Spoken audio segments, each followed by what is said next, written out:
sweet surrender as I love, serve, and remember. So something to consider as we talk about practice is just think for your own self, things that you spend a lot of time practicing. What have you spent what is he doing over here? You're laughing hysterically over there.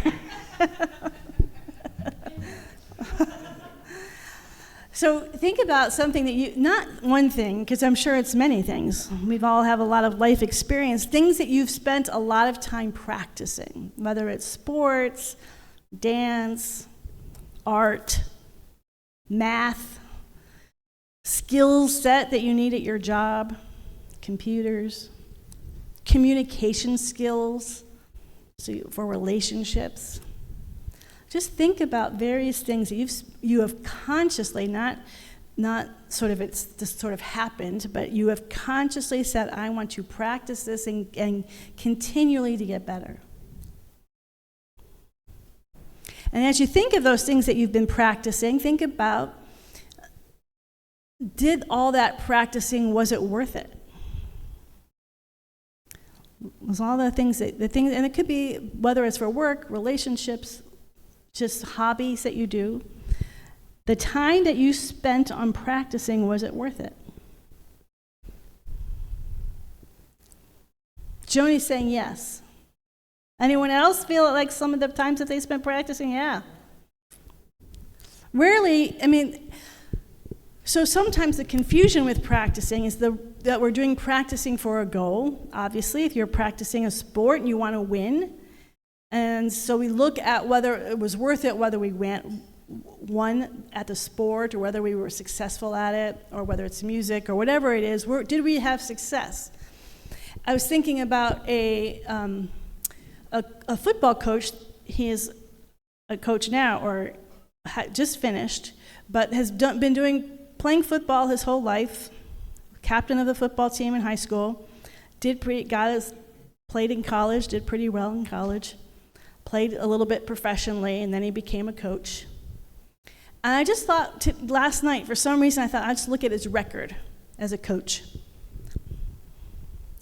It was not even a little bit of a losing record. It's a pretty strong losing record for most of his coaching experience. Has it been worth it for him to spend his life practicing an total immersion in football his whole life since he was a little kid? All he thought about was football. He's played football, and yet his career hasn't shown up in the way that we attribute, well, if you spend 10,000 hours, if you do all this stuff, you're going to have this success.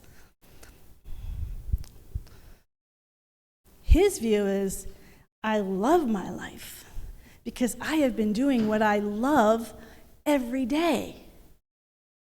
That is not a results-oriented way of doing practice. We've become so results-oriented, we forget that the practice itself should be absolutely something we love doing. One of the reasons I'm convinced we don't always stay with spiritual practices is because we have a goal in mind. I want to be enlightened, I want to be freer, I want to be happier, I want to be joyful. And if I'm not getting those things that I think I'm supposed to get, then we lose interest in the practicing. We can lose interest in the practicing in a week, we can lose interest in a few months, and we can even lose it in a few years. People say, I did this for years and nothing really shifted, nothing really happened. That is goal-oriented practice. What we're talking about today is a life of practice. As we heard in the reading today, this is a practice as a way of life until the day we leave this planet. So it's not about what we're getting in the future, but it is revealing who we are in the present. Spiritual practices are about doing practices, whether it's, and I'll talk about different types of practices in a minute, but we do these practices for one reason and one reason only, to connect, as David was singing about, to connect with the light within us, the source of who and what we are. The divine presence and divine power is within us, and it connects us with that. And so we do our spiritual practices on a daily basis to connect with that, because that reveals who we are. So whether you look at it in terms of communion with that divine presence or becoming that divine presence, what most spiritual masters will say is that is how we become more fully, we might become more fully who we are. That the practices reveal the truth of who and what we really are. Sorry. And so we become more and more of who we are, and that's why we do it. We're doing it not for an angle, but for the moment we're practicing who we are. And so part of, if you've all been on the spiritual journey for a while, one of the things, like let go of attachments, let go of resistances. Well, when you're practicing and you're attached to, well, I got to feel joy when I'm practicing. If I don't feel joy, it's not worth it. If I'm not feeling amazingly in love, then it's not working. The way practices work is the consistency and the doing it every day and remembering the intention all the time is just for connection. That's what it's for. So the 4 practices, I talked about them a little bit last week when I was talking about God first. That came to me in 1991 that the Christ said, do these practices: spiritual practice, which is meditation and prayer; a mind practice, which is reading. Well, actually, I didn't get that one. I'll come back to that in a minute. The third one is a heart practice.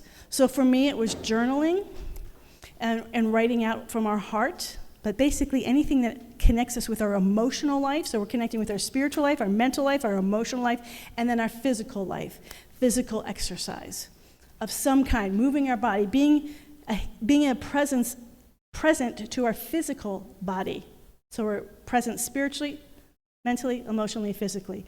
I didn't get anything, when I was asking about spiritual practices, I didn't get to do a mental practice reading because I already embodied it. So I've been reading since I was a kid. I was always reading. So I didn't need to do a practice. It was just who I was. That's key. I read naturally. I didn't have to be told. I didn't have to think I have to read today. And I know many of you are the same way. I mean, actually, I'd probably say 99% of you are the same way. No one has to tell you to read. We tend to be a very curious bunch. And we're looking, whether it's reading or listening to podcasts or hearing or books on tape, or I guess it's not on tape anymore, but streaming books, that we're constantly opening up our mental mind. So my guess is many of you wouldn't have to work hard at the mental part. But the spiritual, the meditation, look at that, prayer and meditation. But I'm going to look a little bit more at meditation. Prayer, I think, emerges in a lot from the depth of meditation, because even the meditation and prayer can even merge into that stillness.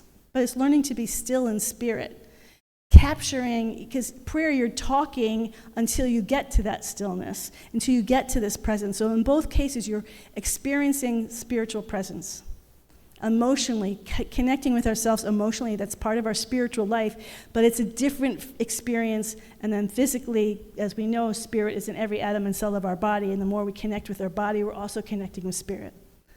The most amazing thing to me was, like, about 12 years later, I had gotten a vision to learn something called integral. And when I was learning an integral, they said, oh, well, everyone, in order to be integrated, should have 4 practices: spirit, mind, heart, body. And I had gotten that 12 years earlier from the same presence that told me to learn integral. And I'm like, oh, this is a message. This is important. Spirit, mind, heart, body is daily spiritual practices. And then my mentor minister, he's meditating, going to the gym. He was doing it. I was seeing it modeled. Well, I was doing it too, but to see it in the minister who, hours. He had a 5-hour a morning practice. He never got to church before noon. But that was a commitment that he had. That these spiritual practices are the foundation for everything. And why do we do them? To reveal ourselves to ourselves. That as we are doing these practices day in and day out, we start discovering things in ourselves that I love. What Shunryu said, Shunryu Suzuki said, it covers everything. We carry that depth. It goes deeper and deeper, and we try, I've been meditating for over 30 years, but I've been doing different practices. I don't do any one, well, I'll get back to that too. The point is to reveal ourselves now. Spiritual practices are about now. Spiritual practices are about now. So I just want you to connect with yourself right now. Where are you? Because all of this is meaningless if you're not applying it to yourself. So where are you on your own spiritual practices? How are you connecting with yourself with the divine presence within you, spiritually, mentally, emotionally, and physically. Because Spirit's all of it, but we want to connect because that's who we are, right? I mean, we're also community, we're money, we're relationships, we're all of that, creative expression, we're all of it, but we start with this foundation, because what we discover is the more we do it, we start discovering it in every area of our life. It changes everything. And that's why it's a foundation practice. And like if you were thinking about when you've practiced something in your life, you get so much out of just the practice itself. It's not about the end result. That when you do spiritual practices and you commit to it day in and day out, it's not about getting enlightened. In fact, Shunryu Suzuki even talks about this, which I love, because everyone was after enlightenment. When he came to the United States and he was a Buddhist and he's teaching Zen, and everyone wants enlightenment, he goes, we're all doing the same practices. Some people are going to become enlightened and some people aren't, and we don't know why. But the key is if you're doing the practices, that's enlightenment. If you're doing your practices every day, that's enlightenment. If you're looking for something in the future to fix everything, that's not enlightenment, because that's in the future. Anytime you're sitting down and we're present to what's happening, we're enlightened. And what happens when we tell ourselves that? We let go. Enlightenment, as every spiritual teacher says, is our natural state of being. It's not something we're adding on. It's not something we're making happen. It is who you are right now. Enlightenment is who you are right now. That's your natural state. So if you're going to be your most natural self, if you're going to be the most natural Jerry, or the most natural Jim, or the most natural Joni, or the most natural Kathy, you're just going to be. You're just going to be your enlightened self. So we do our spiritual practices every day to be present with ourselves. Is there any greater act of love? This is the highest form of love. The highest form of love. We can teach in our teaching that everything, even when we're praying for other people, we want other good things to happen for other people, it all starts within us. The more we're doing practices of self-love for ourselves, the more we radiate that love for everybody else, the more it overflows. We don't give because we have to. We give because it's our nature. The more we connect with our nature, we start acting naturally in every area of our life. And then it starts to show up in ways that we go, why am I having so many experiences, heightened level experiences? Because you're doing your spiritual practices every day. And you don't have to be an expert. When I first started doing my spiritual practices, and I started going through the classes at Centers for Spiritual Living, I was having experiences of spirit while I was going through them. I don't want to call them mystical experiences, because the problem with that word mystic is it sounds very lofty. It feels very hoity-toity. It sounds very separate. Every one of us is a mystic every day. Mysticism is a natural state of being. Mysticism is you being your natural self. The more you practice being your natural self, you're always already enlightened self. But take the word out, if you have stuff attached to what that enlightenment is supposed to look like, just being yourself naturally, you're going to start experiencing it at your job, in the relationships, when you're taking classes. It's going to start showing up in every area of your life. Not because you're forcing it, not because you're trying to make anything happen, not because you're willing it, because every day you have committed to connecting with yourself. There is no better way of life than spiritual practices. You with me on that? Yes. All right. Right on, I'm in. And so one of the things we learn from children is that they do this naturally, right? When they want to learn how to speak, they'll just keep at it until they get it. They're not thinking, oh, this is getting boring. I've done this before. I've tried speaking, and it didn't work. I quit. They do it because they want to fulfill their highest goal, their highest fulfillment. If they have legs, then they want to learn how to walk, and they will keep at it until they learn how to walk. If they were born without legs, then they will learn with their parents' help or resources to be able to function in a way that works highest for them, but they're not going to quit. Why aren't they going to quit? Because they haven't learned about the idea of failure yet. I remember I grew up with 3 older brothers, so all I knew about boys is that they were highly competitive. That's all I knew. So when I was raising Julian, and we would go to these baseball games, and his team would lose, and I'm like, oh, it's okay. He was like, well, what are we having for dinner? It had no impact on him. And I literally thought for a while there was something wrong with him because he wasn't getting upset about losing. It didn't even occur to him. He loved playing baseball. He wasn't doing it for the result. He hadn't learned, oh, my worth comes when I win at baseball, and then I should be enjoying it more. He was just enjoying it just as it is. This is how kids are. They do what they enjoy, and they do it over and over and over again. I've heard so many parents, maybe grandparents too, who their little kids really get excited about a movie, and then they'll play it over and over and over and over and over and over and over again. And the parents are pulling out their hair. But they're not doing it because they have to. They're doing it because the way kids learn, the way we all learn, is by repetition. And they become what they're learning. They're not just learning it with their brain. What happens when we get to that rational stage of development, which happens around middle school, which you find learning changes for kids at middle school. Because then it's all about, do you cognitively understand something? So you can read a book, and you might even read a book 1 or 2 more times until you get the concepts. But once you get the concepts rationally, we think, I got it. A kid doesn't know that. A kid's like, I don't get it until I am it. I become what I'm watching over and over. If I'm mimicking something, I will do it over and over and over till it becomes natural. That's what practicing is. We do it over and over and over and over and over again, and we're not doing it to intellectually stimulate ourselves because it's to see that we're totally interested and fascinated. We are doing it over and over again to go sink deeper and deeper and deeper. We're infinite beings. Till we're becoming exactly what we're practicing. So the practicing and the living intertwine. Children know this. And then when the mind comes, that just is another practice for us. When that comes on board, that rational thinking, we want to embrace rational thinking. It's a part of who we are, but it's a part of who we are. It's one of the 4 modules. It's not the main module. The main module is spiritual. And the mind is part of it. It's there to serve the spirit. When we practice and we practice, we move out of just pure cognition to embodiment. And we want to embody. You can be spiritually aware and not be very emotionally intelligent. So emotional intelligence, physical intelligence.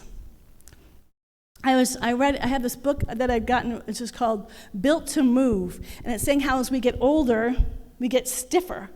We get more, not physically stiffer and stiffer in our, this is what we do all the time. So one of the things it says to do from the beginning of the book, sit on the floor more. Adults, stop sitting on the floor. In fact, part of meditation is sitting still. I said, kids, don't sit still. Unless you're meditating, it's good to move around. Even when you're sitting in your chair, get in different positions. When you're sitting on the floor, it's impossible to sit in one position on the floor, so you're moving around. So they give all these little things so now I sit on the floor and I do, if I just sit there, I start moving around. Jack can attest to this. I'm sitting around doing different things on the floor. It's amazing. When I first started doing it, so stiff. I couldn't like that. And then suddenly just doing it every day, not for any reason, just to do it, all of a sudden my joints are opening up. The rigidity gets loosened up. That's what practices of anything, it loosens us up. If our practices are making us more rigid, then there's something to be looked at there. And so even Shunryu Suzuki or anyone who has a spiritual practice, a meditation practice, will talk about that and teach us how to loosen up. Even how we do meditation. Do we get too rigid? Loosen up. Do we get too rigid with our emotional life? Loosen up. Loosen up. That's a big one for us as we get older. Loosen up a little bit. Let go a little bit. Trust a little bit more. Kids have a lot of trust in the universe. And then we realize, as adults, we're in control. We have all these responsibilities. We have all this stuff. Spirituality helps us let go. But again, that's just cognitive. It takes the practices every day to let go. One of the things that kids know is that doing what we love is the most important thing in the world, and they will bug you endlessly to do what they want to do. Come on. Can I do this? Can I do this? Can I do this? This has to be the most important thing. If you're on a spiritual journey, it has to be the most important thing. And even if you stop doing it, you have to say, well, if I stop doing it, there's reasons, and I can explore. There's emotional reasons, mental reasons, physical reasons. But I explore. That's part of the spiritual practices, actually. Someone said it's the mother of all spiritual practices, is returning to our spiritual practices. So everything that we're doing, when we are committed to doing it, everything becomes part of those spiritual practices, and that becomes our foundation of freedom, of joy, of lightness, and of love in everything that we do. Even the problems, even the suffering. Shunra Suzuki, man, that guy was so light and joyful and free, but man, he's seen some serious pain in his life. It doesn't take away, this world is tough.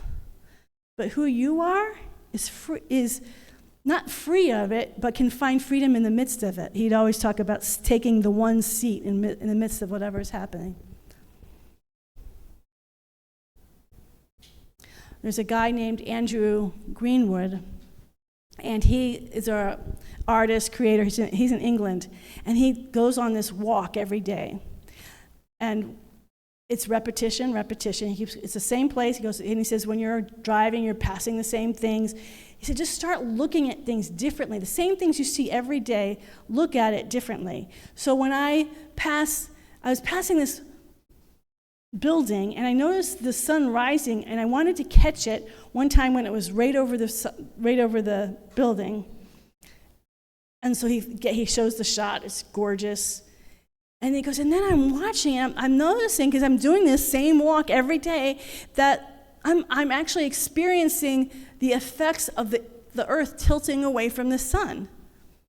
And he said, and he was taking pictures of it, and he says, I become like a scientist. Even it's the same walk every day, but now I'm really paying attention to what I'm seeing every day. And he said, I realize I'm part of this whole universe. I'm part of this earth moving with me, and he creates artistic projects around it. Repetition. The more you meditate, the more you do these things, it becomes more and more interesting. You try different things. You start wondering, why do I do this? Why? You become this extraordinary experiment of discovering who and what you are. It's fun.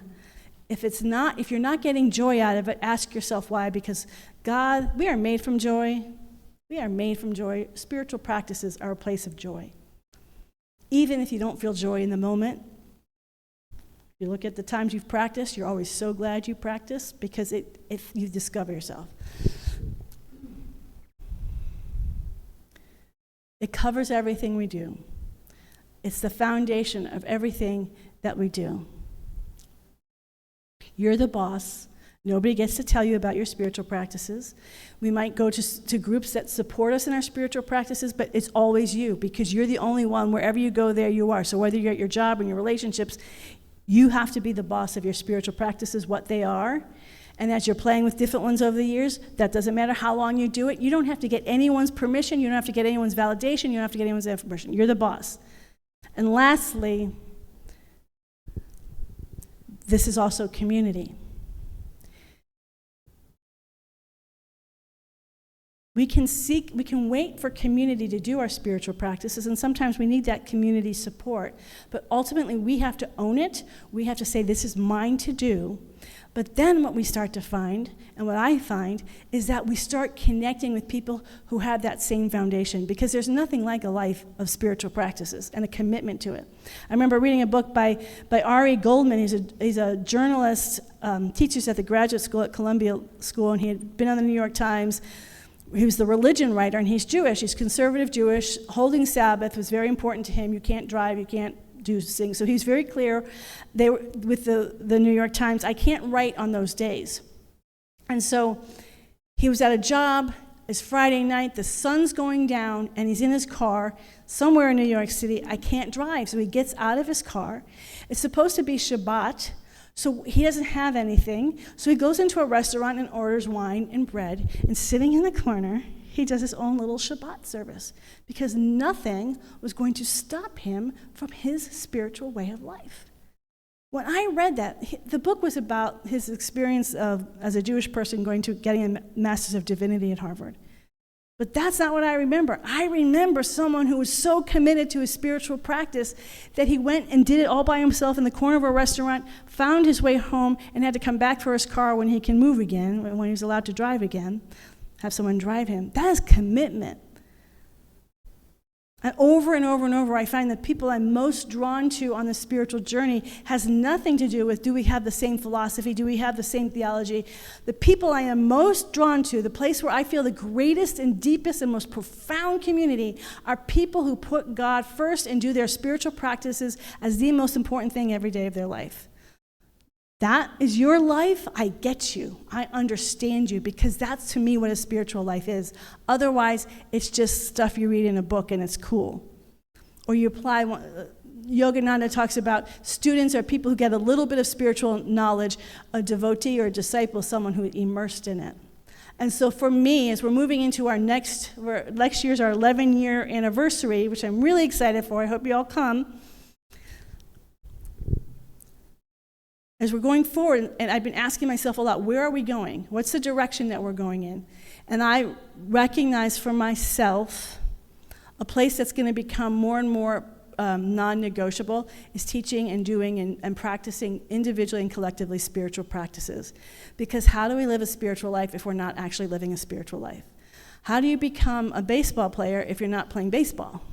How do you become an artist if you're not doing art? It requires effort, it requires time.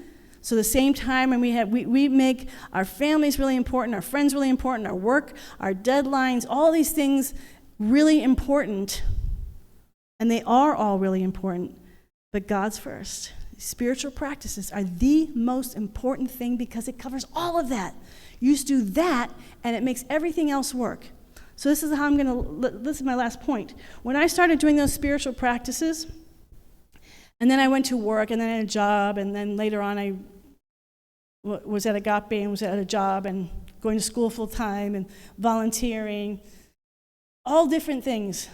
The thing that I realized is no matter how busy I was, because busyness is a number one killer of spiritual practices, no matter how busy I was, if I put the intention to put God first every day, if I made my intention to do my spiritual practice as the most important part of my day, it doesn't have to be at the beginning, as long as I do it sometime during the day, it's like Moses and the Red Sea, parting the Red Sea. Everything starts to operate, and my life starts to circulate around my spiritual practices. It becomes less about me getting my spiritual practices around. My life is at the center trying to fit in my spiritual practices. My life fits in with my spiritual practices. It becomes the vortex of every day, and it happens naturally. Where you put your attention on increases, right? What we put our attention on increases. Everything in your life, your family, your relationships, your work, your money, your vacations, your hobbies, everything will support you in doing your spiritual practices. But we have to make that choice. Practice, practice, practice. Heaven on earth, baby. Yeah? So if you already have your spiritual practices and you're already committed to doing them every day, hallelujah.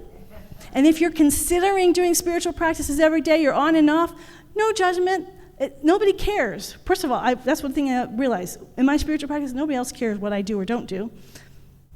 It's just between you and you. And so just contemplate what you've heard today and how important who you are as a spiritual being and how committed you are.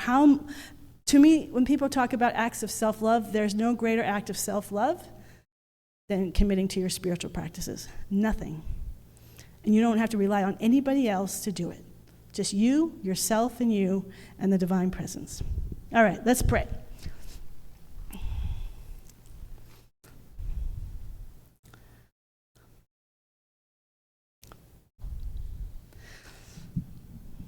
And so when we pray, it's like, again, repetition over and over and over. So we're just going to start with that repetition. We've heard it many times, many, many times, more times than we can even count. And yet today we open our heart and our body and our mind and our soul to realize that these aren't just words. This is an actual living reality as us right here and right now, that there is only one power, only one love, only one presence, one beingness, one joy, one. This oneness has no separation. There is no other. There is nothing to other because it is all a part of us. The entire universe, the entire cosmos, the billions and billions of stars, every grain of sand, we are one in, through, and as all of it, and it transcends anything that is created. It transcends even all the dimensions of time and space. We meet in that oneness every time we're in our spiritual practice, every time we're in our spiritual awareness. We remember who and what we really are. We are instantly one with our natural self and one with every human being, plant, animal, beings on the other side of the veil. We are one with everything. And so let's just breathe that. That's true right now. That as we're sitting in this room, that we are one. We are one with our families. We are one with our families who are on the other side of the veil and our families that are here. Our families of origin, our current families, families that are on their way or are becoming in their becoming. We are one with all of our friends, those deep, deep friends that are the same as family and that connection. We feel our oneness with our friends that are on the other side of the veil, friends that are right here and right now, friends from our past, friends from our present. We are one. We are one with all the animals that have beautifully filled our life with so much love, our pets from the past, from the present, who are on the other side of the veil. Pets, animals who aren't pets, but with whom we are deeply connected. We are one with all of it.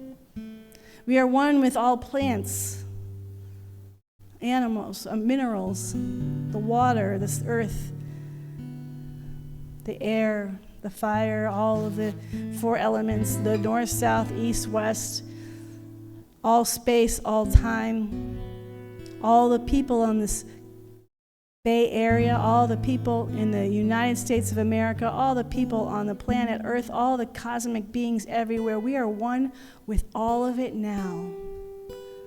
And all of it is right within us, each and every one of us. The entire cosmos is right inside of our very being, in that beautiful, radiant heart space.